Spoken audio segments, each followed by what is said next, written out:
First, we were told that 17 Gloucester teenagers were pregnant. Then we were told that they made a pact to get pregnant at the same time. Well, as of yesterday, we now know that there was no pact and that the girls are very excited to be pregnant.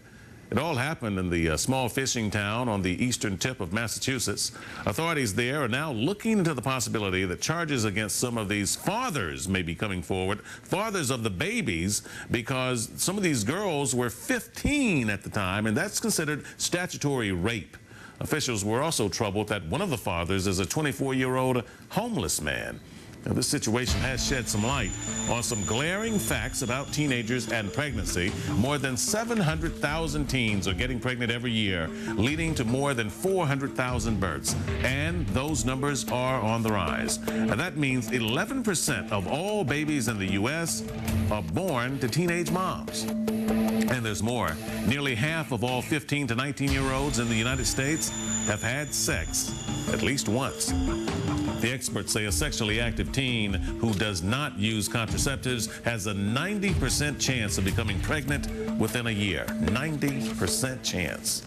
Joining me now to help us better understand the mindset of teenagers and what they're going through, what they may be thinking, is Dr. Jeff Bernstein, child psychologist and author of the book, 10 Days to a Less Defiant Child. Thank you so much for being a part of the report, Dr. Bernstein. Hi, Art. How are you? What do you make of all of this? Let's start with what happened in Gloucester, in Massachusetts, and then I want to talk on a larger scope. But what do you make of this?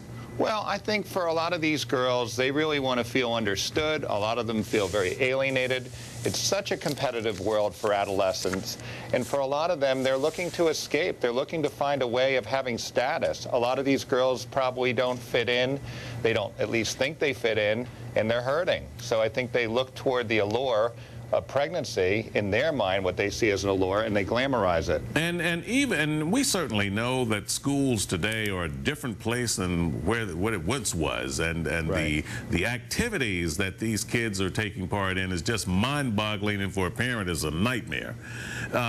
But in terms of all of the information that's been out there about why it's a good idea not to become pregnant when you're 14, 15, 16 years old, do you think that that's all just disregarded?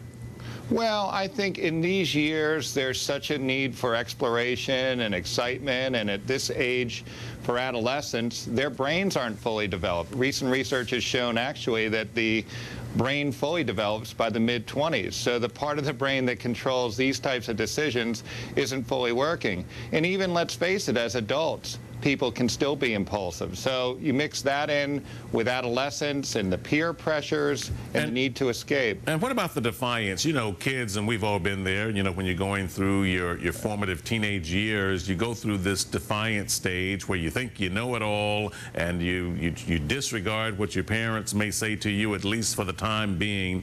Do you think that psychologically that plays a part in this as well, that they say, look, I'm old enough to make my own decisions now, when really they're not? I think that's a fantastic point. I look at this striving to get pregnant for a lot of girls probably as a passive-aggressive form of defiance. It's their way of saying, look, I count too, and if you're not going to hear me, I'm going to make myself heard. I'm going to get this instant status.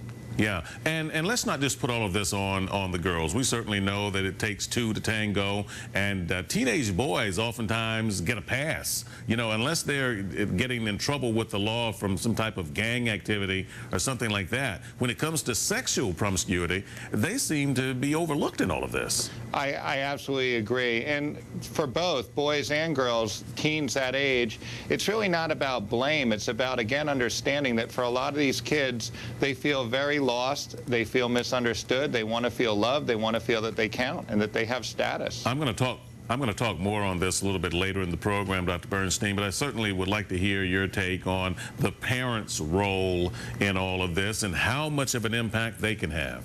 Well, I think the parents have a huge role. It's a tough walk. You know, you don't want to be overly directive and intrusive and punitive and have the kids feel like, you know, sexual exploration is this forbidden fruit, because we all know what happens when people have forbidden fruit. They want it more. At the same point, I think the more that the parents are connected, they lead with understanding, they listen, they use their ears, not just their mouths, I think that's going to help children open up and share some of the pressures that they face. And what about the school system? School systems all across America are really up against it right now because a lot of them will say that they're in a no-win situation trying to teach these kids when they're not being taught at home. Right. It is a really tough place that the schools are in. We're in a society where there's a lot of litigation and finger pointing. The bottom line is, to me, that if schools can support kids in getting the resources they need, even if that involves contraceptives, certainly education, and again, most importantly, giving these kids a chance to air their concerns and be heard and understood so that they don't make impulsive decisions. Right. Well, that's certainly well said. Dr. Bernstein, thank you very much, and let's hope that some of the kids out there are listening, and the parents too, because this is a problem that we've certainly got to get a handle on. Thank you. Thank you, Art. Okay.